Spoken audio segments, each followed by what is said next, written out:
Probably don't remember. You did the show in Tampa. Okay. I figured I did it somewhere. Okay, at the sports bar. Yeah. Okay. It was called the Press Box. Yeah. I've been around since UFC 1, so I've been old. Okay. So we've done more than one. Yeah, we've done a couple. We've done 2 or 3. Yeah.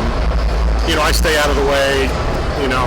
I come to these. I do some interviews. Longest running combat show in the country. Damn.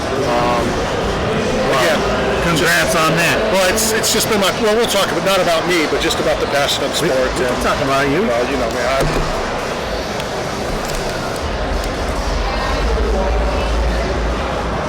All right, when we return, it'll be with Cub Swanson in 3, 2, 1. All right, we're sitting down, and it's been a little while, Cub Swanson, sir. How are you? I'm doing great. First and foremost, congratulations. Thank you. I'm assuming you're talking about that Hall of Fame thing. HOF thing. Yeah, that was pretty nice.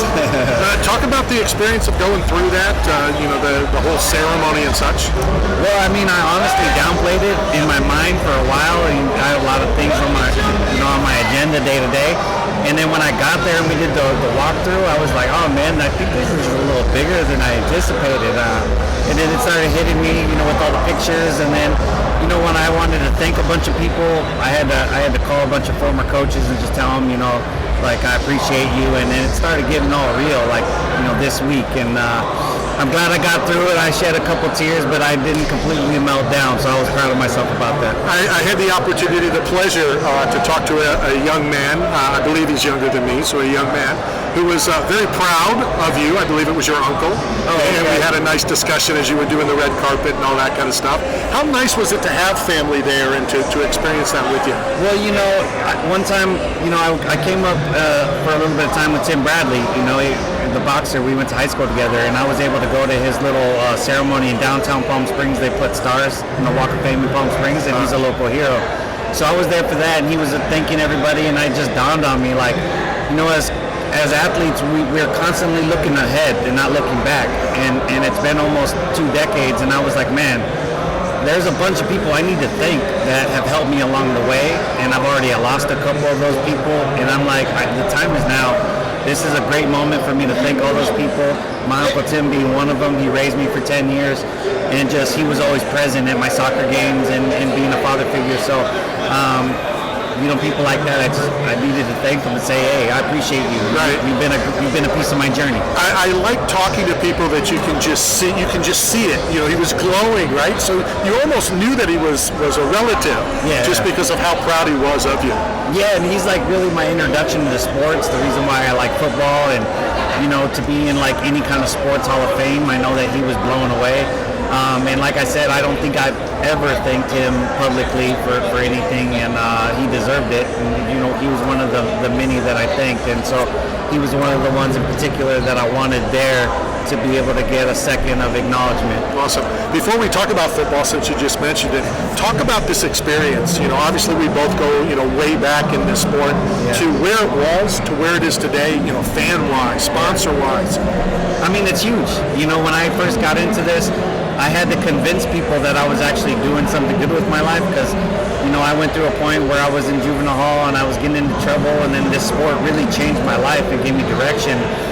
But my friends and family were kind of telling me, you're cage fighting, what are you doing? And I'm like, no, you don't understand. It's that's the perception you're getting, but the sport is amazing. And by the time it started getting popular and people were like, oh wow, this is what you're doing? Okay, now I understand. So the sport has come a long way. I'm so proud to be a part of it. I'm proud to be recognized as somebody that gave back. So honestly, it's I feel fulfilled, just because I was always looking up to these fighters, and now I'm the fighter that people look up to, and so man, I couldn't ask for a higher honor. I used to talk to all of you athletes back in the day, and it's like, what do we need to do? How do we need to get? And now, your name crawls down below ESPN.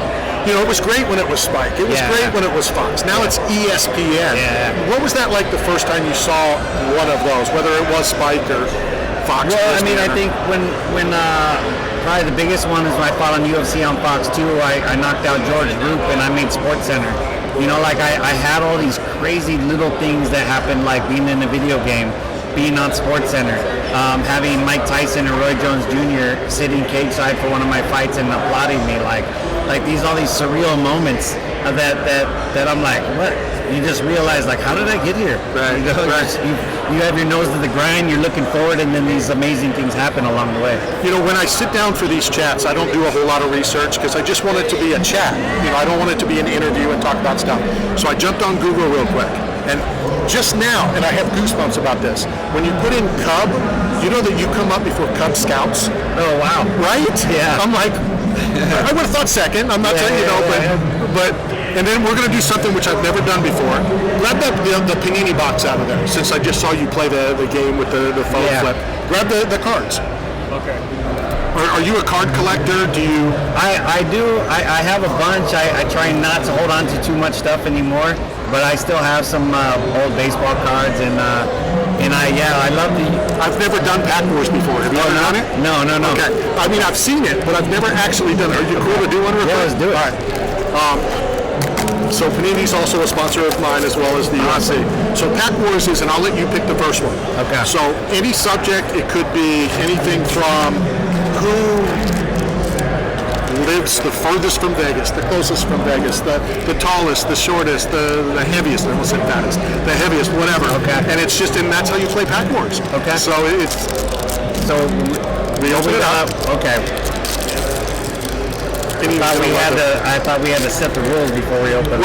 What other rules do you want? That's all the rule. The rule is you pick the first subject. The longest active fighter. Okay. Now, do you want to go bottom first or top first? We can go top. Okay, top. Bottom. All right, we'll do bottom. All right. So whoever's. I got Nina. And who do you got? Alonzo Menifield.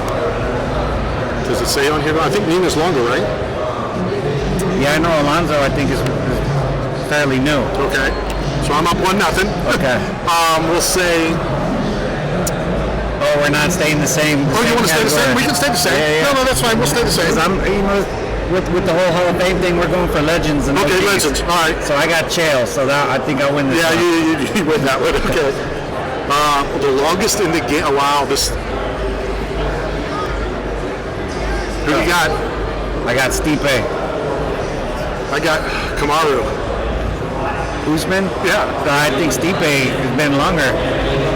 Okay, I'm down 1. I'm down 2-1. Oh, all right, I got it. No matter who you have. Uriah Hall. Okay, I got Chuck. Yeah, that's a nice one. All right, so this is for the win, right? This is for the win. You might get me. I got Volkanovski. I don't know. He may be around longer than Edmund. Shabazian? Yeah, there.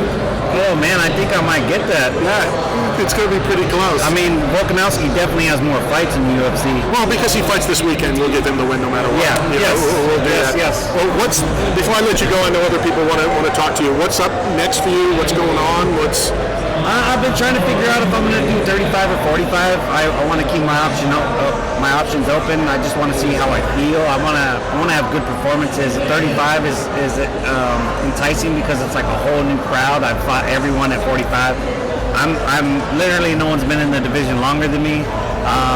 So it's kind of surreal, but I just want to have a couple more great fights before I end up calling it a career. So wherever that may be, but September, October is what I was looking for. We'll see. Is it still as much fun now as it was when you first started? You know, I've talked to so many people, and I remember, I don't know if you know who Marcus Jones was. He played in the NFL, and then he came over, he fought at UFC 100, he was in the Ultimate Fighter, and he always told me, I didn't like football. I was just good at it. Yeah. I mean, and I'm seeing that you're smiling and stuff, so I'm assuming the passion and the love is just as I have so much passion and love for the sport. It's just that the pressure that you put on yourself to prepare, and that pressure of the fight, and just really not wanting to fail out there, that I feel like it's aged me with the course of this, but it's a little different feeling than when I was younger. You're fighting for different reasons. You kind of evolve, but at this point, it makes me proud to show my kids that I'm still doing it. I never give up, and yeah. So it's different reasons, but I still love it. Great stuff, Cub. Thank you for stopping by. We're going to send you a care package from 8 Man Strong for coming and sitting down, as well as a box from Odd Sock Official. But we're going to let you take a pair now, okay? And then we're going to send a box to you as well. Okay, sweet. Great seeing you again. All right, thank you. Thanks, man. We're going to hit a break.